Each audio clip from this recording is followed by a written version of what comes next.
Okay, today's episode on Reawakening, I want to talk about the biblical view of nudity. So, nudity began in the Garden of Eden. So, this was the age of innocence. They all ran around naked.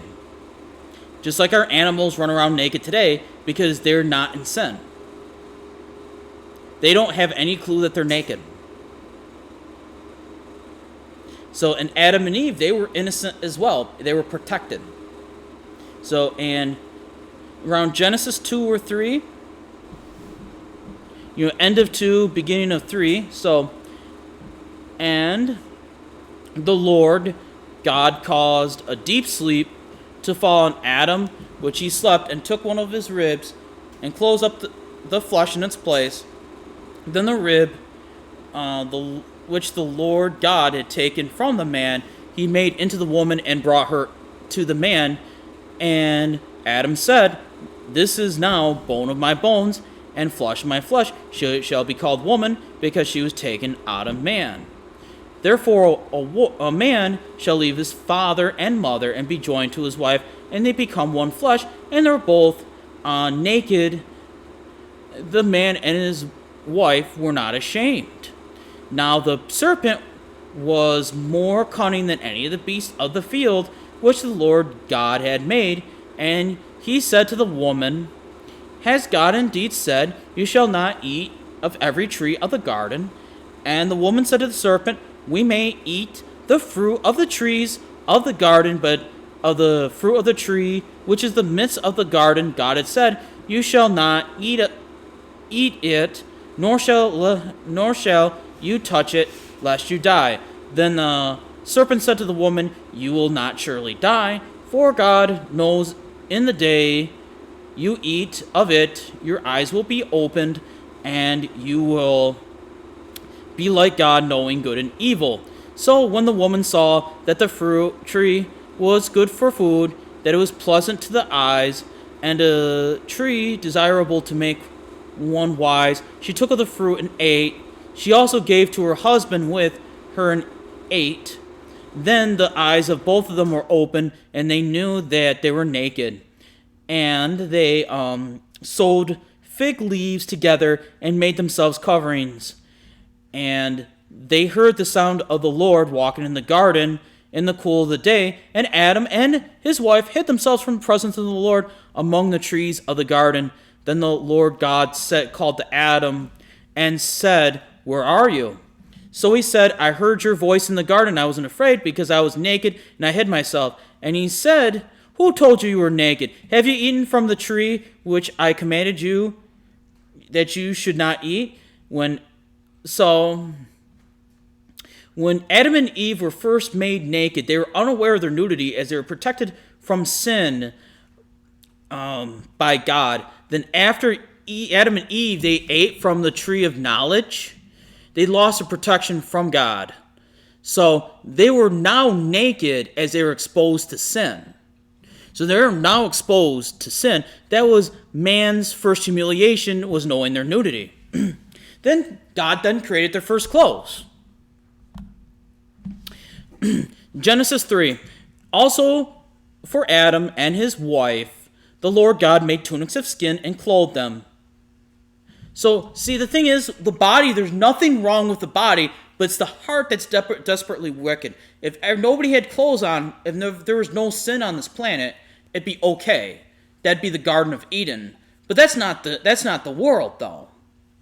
The heart's is deceitful above all things. It's desperately wicked, says Jeremiah 17:9. I mean, who can know it? So, and another part of nudity, when you're uncovering nudity, it's really deemed sexual in the Bible.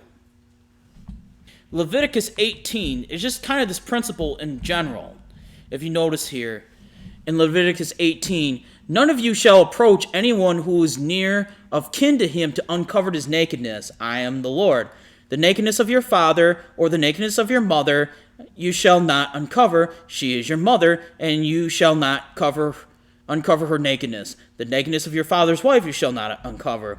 It is your father's nakedness, the nakedness of your sister, the daughter of your father, or the daughter of your mother, whether born at home or elsewhere, their nakedness you shall not uncover. The nakedness of your son's daughter, or your daughter's daughter, their nakedness you shall not uncover, for theirs is your own nakedness. And just be careful of when you see anything naked, whether it's like idol, like these statues they make, or these paintings, or these articles. These paintings. You see pictures, they call it beauty. Are they literally just Satan just trying to rope you in there? So, especially when it's public. So, public nudity in the Bible is declared shameful. Ezekiel 16:35-36. Now then, O harlot, hear the word of the Lord. Thus says the Lord God, because of your filthiness was poured out and your nakedness was uncovered in your harlotry with your lovers and with the abominable idols, and because of the blood of your children which you gave to them. So, another part is we're called to dress modestly. 1 Timothy 2:9. In like matter, also that the women adorn themselves in modest apparel, with propriety and moderation, not with braided hair, gold, pearls, or costly clothing. So we want to dress ourselves appropriately. We don't want to be showing ourselves off, whether it's nudity or putting all these expensive things on you. So, but the thing is, though, nudity is good in a marriage sense. Now, to Songs of Solomon 8.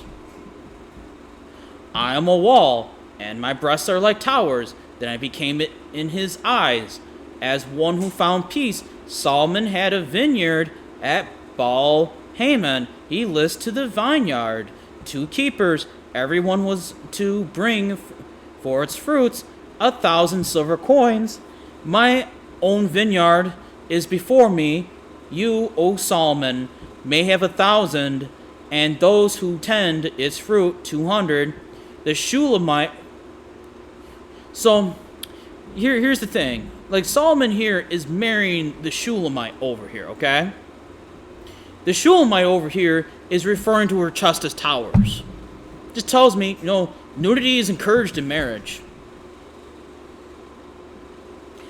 And when you're married, the more nudity is the better, because we're commanded not to withhold sex from one another. That's just, it's just that quite simple. So, now concerning the things of which you wrote to me. This is 1 Corinthians chapter 7, okay? It is good for a man not to touch a woman. Nevertheless, because of sexual immorality, let each man have his own wife, and each little woman have her own husband. Let the husband render to his wife the affection due her, and likewise also to the wife her husband. For the wife does not have authority over her own body, but the husband does. And likewise the husband does not have authority over his own body, but the wife does. Do not deprive each other, except with consent for a time, that you may give yourselves to fasting and prayer, and you come together again, so Satan does not tempt you because of your lack of self-control. So, in marriage, we own each other's bodies, and we're not to deprive each other one at all. But we're only to do this in marriage. That's it. Unless you're like a doctor or something, and that's a totally different story. If you're a doctor or a lawyer, like you're doing it for a case or something like that, but you're not doing it for anything artsy or anything cute or whatever. You're just there to do a job. But when you're married, you take a look at it. That's what everything's for, is to protect each other, so we don't get swallowed up by Satan. And guys, I love you so much. If you don't know Jesus, get to know Jesus. Just repent and turn to Him. It's Jesus Christ, save me from my sins. Whoever calls on the name of the Lord shall be saved. And if you know Jesus and you're not sharing this gospel, share the gospel with them. You can use my resources, but you don't have to. You don't have to share my videos with somebody who's unsaved. You can do it. I don't have a problem with that. But if God's given you a revelation, you share it with your people. If it has nothing to do with me, then don't share it. Guys, I love you so much. Peace.